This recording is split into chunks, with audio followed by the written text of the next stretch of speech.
દ્રશ્યો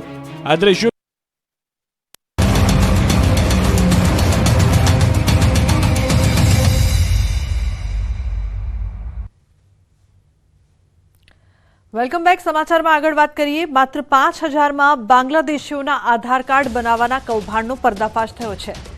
સુરતમાં બાંગ્લાદેશીઓના આધાર કાર્ડ બનાવી આપનારાની ધરપકડ કરવામાં આવી છે।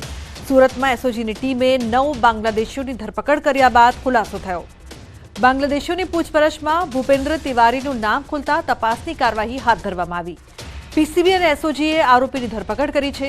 એક બાંગ્લાદેશી વ્યક્તિ એજન્ટને 20,000ની બાંગ્લાદેશી કરન્સી આપીને ભારતમાં આવ્યો હતો અને આરોપી ભૂપેન્દ્ર તિવારીને 5,000 આપીને બોગસ આધાર કાર્ડ બનાવ્યું હતું।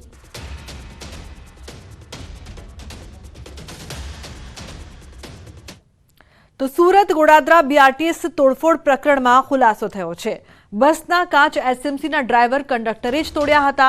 ટ્રાન્સપોર્ટર્સની હડતાલમાં આડકતરી રીતે સહયોગ આપી હડતાલના બહાને કામ ન કરવું પડે તે માટે આ ષડયંત્ર રચાયું હતું। બાઇક પર આવેલા શખ્સોએ બસના કાચ તોડીને ફરાર થઈ ગયા હોવાનું ઢોંગ કરી કામ ન કરવું પડે તે માટે આ પ્લાન કરાયો હતો। સમગ્ર મામલે ફરિયાદ કરનાર ડ્રાઈવર સહિત 4 લોકોની પોલીસે ધરપકડ કરી છે।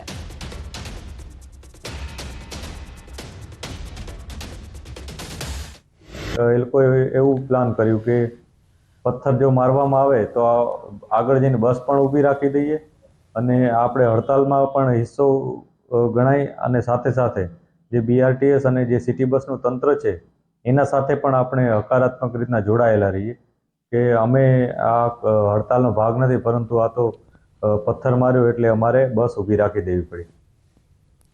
આણંદ ચારુસેટ યુનિવર્સિટીનો 13મો પદવીદાન સમારોહ યોજાયો।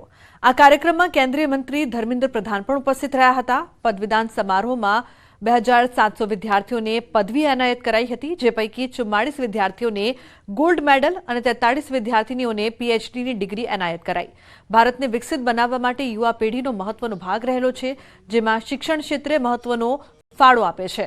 કેન્દ્રીય મંત્રી ધર્મેન્દ્ર પ્રધાનના મતે યુવાધન પોતાની કુશળતા અને કૌશલ્યના આધારે વિકાસમાં નોંધપાત્ર ફાળો આપે છે।